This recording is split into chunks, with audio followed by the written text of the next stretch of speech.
Dolan, and this is Feeling Good. Our question for this week is, can you go with the flow?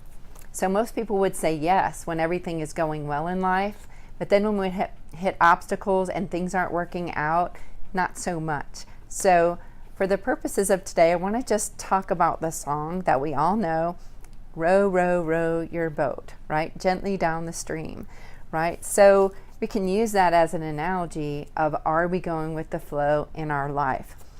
So when we are, you can imagine that you're either rowing or you're just riding along the stream, and the stream is life, that you're trusting the flow of life, or you're trusting God's plan for you, that it's bigger than something that you can control, right? The river is something that you trust, or the stream.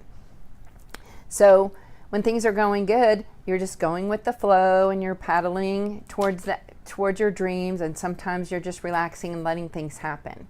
But then when things don't go well, we can frantically paddle. We can actually turn around and try to go upstream and try to fix something that broke in the past.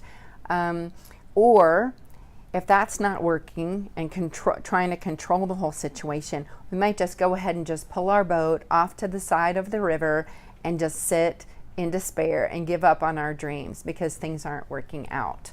Okay, so both of those scenarios happen a lot. And so when you think about that song, it's going to help you a lot with keeping yourself on track, right? Because I don't want to frantically try to control everything, but I also don't want to give up on my dreams. I want to stay connected to my dreams.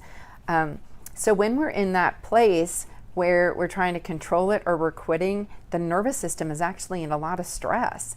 And that's the disease of our lifetime, is stress. So we want to be able to calm down so that we have longevity and vitality. So I want to tell you a story about one of my clients just to illustrate what I'm talking about. So I'm talking about a beautiful young woman who had a lot of hopes and dreams, right? She's successful and beautiful and smart, and also does a lot of the right things, right? Takes care of herself and eats healthy. And so her plan is that in her 20s, like most of us, I want to marry the man of my dreams and I want to have some beautiful children. And thinking, well, by the time I'm 30, I'm going to have that well established. So here we are now at 32 and we don't have the kids yet.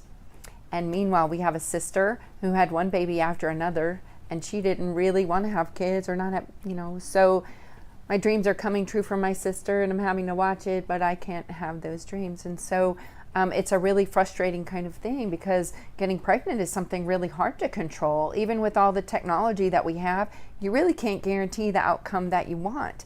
And giving up on dreams is really not going to help either, right? Because there's still time, and plus there's a lot of ways to connect with children, whether it works out for you biologically or not. So what do we do when we feel like our life is off course, right?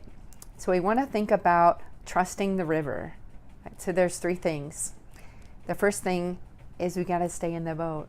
We have to accept the things in life that we cannot change, that we cannot control. Okay, so number one, stay in the boat. Number two, when you're connected to your dream, you might have to row. When you know what you want and there's something that you can do, then go ahead and do it. And if there's not in the moment something that you can do, you might just have to pray about it. You might just have to put the oars in the boat, and you might just have to, ride the stream until the terrain changes and new ideas show up or another dream shows up. So the third thing would be to let it go, which is to trust the river, that it's going to take you where you need to go. And, they say when we make plans, God laughs. We think that we can control the outcome, but it actually creates way more stress. But I do want you to be in touch with your dreams and feeling optimistic. So let's just look back at the song for a minute, right? And with these new eyes after having this conversation.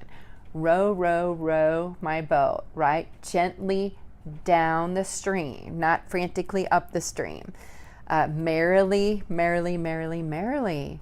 So that doesn't mean that we're happy 100% of the time. There is sadness and there's some grief over things that we don't have, but we still want to hold on to the fact that good things are coming for us, and we want to be optimistic with our eyes open, so that when the stream curves around another bend and you see another opportunity, you'll be open for it. So I want you to stay calm and healthy and enjoy the flow of life. And so I hope this week you'll go with the flow. I also want to mention, that sometimes there's several aspects of your life that are going with the flow. Maybe your family is great and your job is great, but something else just isn't working out. Maybe mom is sick or something like that. And so you're usually not out of flow in every area of your life. So I think that perspective helps too. To just, if there's an aspect of your life where you are stuck one way or another, to try to pull yourself back into balance. So remember that we want to think new thoughts. And when you think new thoughts, you change your brain. And when you change your brain, you change your life. And so until next week, think about going with the flow.